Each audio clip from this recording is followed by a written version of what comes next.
I had always worked hard to get by. My name is Emily, and while I've never been rich or famous, I've always had a job, a place to stay, and a few friends.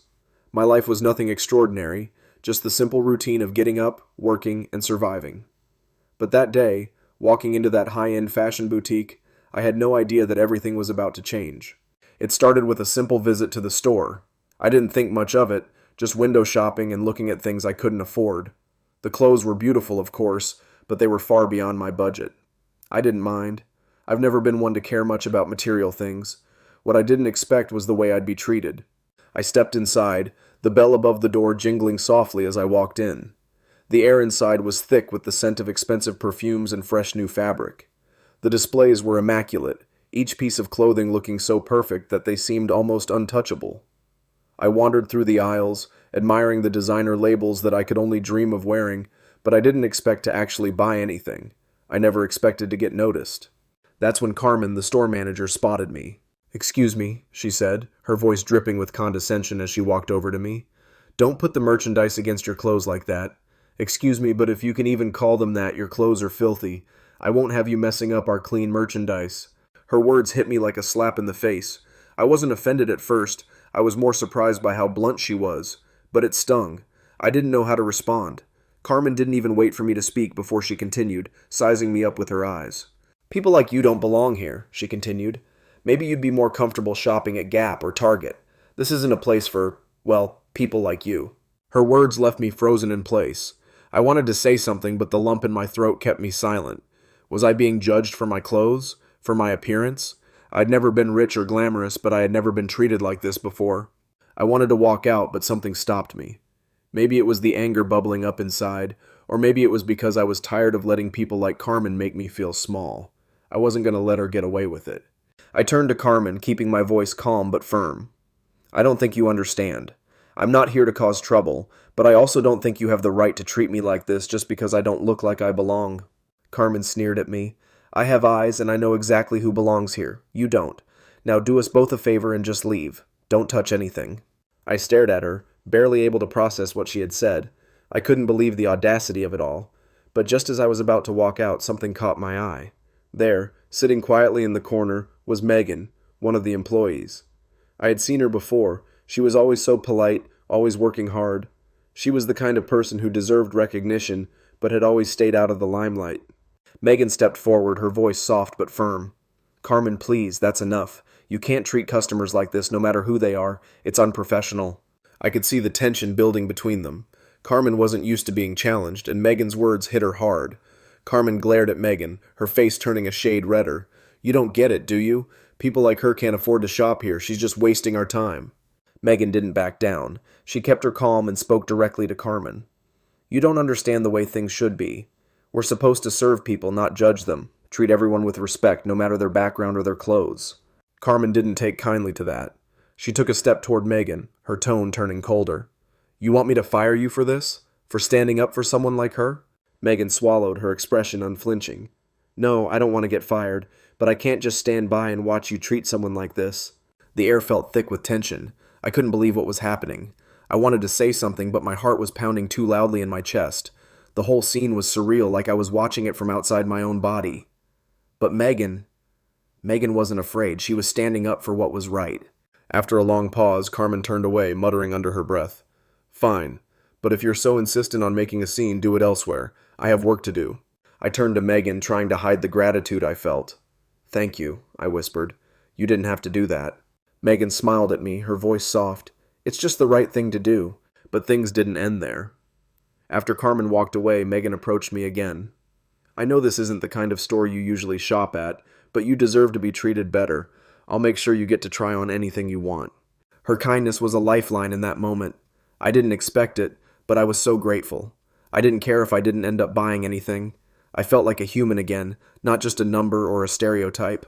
Megan led me to the fitting room, but just as I was about to try on the dress, Carmen returned with a look of annoyance. "What do you think you're doing? Our changing rooms are closed for cleaning. Didn't my employee tell you?" Megan stepped forward immediately. "Carmen, that's enough. This customer is not being treated like that again." Carmen's eyes narrowed. "What are you going to do, Megan? You want to be a hero? You want to risk your job over someone like her?" Megan didn't flinch. She stood her ground. I'm not risking my job for her. I'm risking my job for what's right. Megan led me into the dressing room. The feeling of safety, like being shielded from Carmen's judgment, made me feel relieved. I looked into the mirror in the dressing room, feeling like I had just stepped out of a nightmare. At that moment, I no longer felt judged for my appearance. Megan had given me a chance to try on clothes without the fear of being criticized. I didn't know how much to thank her. After changing into the dress, I felt a lot more confident. It wasn't an extravagant outfit, just a simple dress, but it made me feel beautiful and worthy. This sense of freedom was completely different from when I first entered the store. I no longer had to worry about being criticized or mistreated. I stepped out of the dressing room, and Megan smiled when she saw me in the new dress. "You look amazing," she said, her eyes full of sincerity and warmth. "Let me take you to the checkout." But just as we stepped out of the dressing room, Carmen unexpectedly appeared again. This time, not to control the situation, but to confront me. "You really think you can try on clothes without my permission?" Carmen growled. I couldn't stay silent any longer. "Carmen, I'm not a thief. You have no right to treat me like this just because I'm not wearing designer clothes or don't look like the people you think are worthy." Carmen smirked and she was about to say something, but I cut her off. "You know what? I don't need your permission to try on clothes. I'm here, and I'm not going to let you disrespect me anymore." Megan stepped forward, placing her hand gently on my shoulder and looking at Carmen with determination. "Carmen, we don't need to explain ourselves. That's the customer's right, and this is the employee's right, to treat everyone fairly." Carmen looked at us, then turned and walked away without saying another word. She didn't say anything more, but I could feel a distinct change in the atmosphere. It was like the world had suddenly become a little more fair. As Carmen left, May walked into the store with a smile, but her demeanor was serious. I didn't recognize her at first because she wasn't wearing designer clothes. However, when she looked at me and Megan, I immediately knew she seemed important. May had heard what had happened throughout the morning. "May!" Megan called out as she saw her walk in. "We've had an awkward situation with Carmen." May looked at Megan and me seriously, then nodded. "I've heard, and I've seen what happened. All right, Carmen is no longer an issue." Carmen stepped into the dressing room and I heard footsteps stop. Carmen stood there looking awkward, but she didn't say anything. May looked at Megan and me seriously, then nodded. "I've heard, and I've seen what happened. All right, Carmen is no longer an issue." Carmen stepped into the dressing room, and I heard footsteps stop. Carmen stood there looking awkward, but she didn't say anything. Her face was flushed, her eyes looking down at the floor as if trying to avoid May's gaze. I could feel the tension in the room, but May didn't give Carmen a chance to justify herself. "We can't keep going on like this," May said, her voice cold and determined. "I understand I don't have the authority to fire anyone here, but I will call the store manager immediately." Carmen looked at May, her face angry and upset. "You can't do that, May. You're not the one who makes the decisions in this store." May didn't back down, staying calm. "Carmen, I'm working with this store because I believe in the brand's values. But if any employee here has a disrespectful attitude toward customers, especially those who love my designs, then I won't be able to continue working with you." Megan and I both stayed silent, looking at May with surprise. May wasn't just a famous designer, she was also someone who stood by her principles. She couldn't let anyone break the respect for customers just because of personal biases. "Then I'll call the manager right now," May said, pulling out her phone. "We need to clarify the work rules here. A fashion store like this can't let situations like this happen." May called the store manager, who responded quickly. She listened, discussed seriously, and finally made a strong demand. "Manager, I need you to ensure that no employee is allowed to show discrimination towards customers, and especially for customers who love my collections, we need maximum respect. If not, I will reconsider whether we can continue working together." Even though the store manager wasn't there, May's words carried immense weight. She agreed and promised to make the necessary changes in the store's working process. Carmen stood there, her eyes full of anger and confusion. She didn't say anything more, but I could clearly feel a shift in the atmosphere around her. She was no longer the one in control of everything. May had completely changed the situation. After the call ended, May turned to me and Megan, her gaze softening. "I want to thank both of you for standing up for fairness. Megan, I'm so glad you're part of this store. You really understand the true value of customers. And Emily, you helped me realize that we need to do better in protecting fashion lovers." I felt relieved and happy to hear May say that. I had gone through a long day full of tension, but now the feeling of fairness had returned. Thanks to May's courage, I felt like I had been respected as a true customer. Carmen might not have been fired immediately, but she was now fully aware that her attitude was no longer accepted. Things slowly settled down when May asked the store manager to change the way employees worked, creating an environment where customers would always be treated fairly and respectfully. With May's intervention, Megan became an important decision maker in the store, and I was given the opportunity to feel the change, not just within myself, but in the very working environment I came to. The atmosphere in the store gradually calmed down after May made the call to the manager, and everything began to change.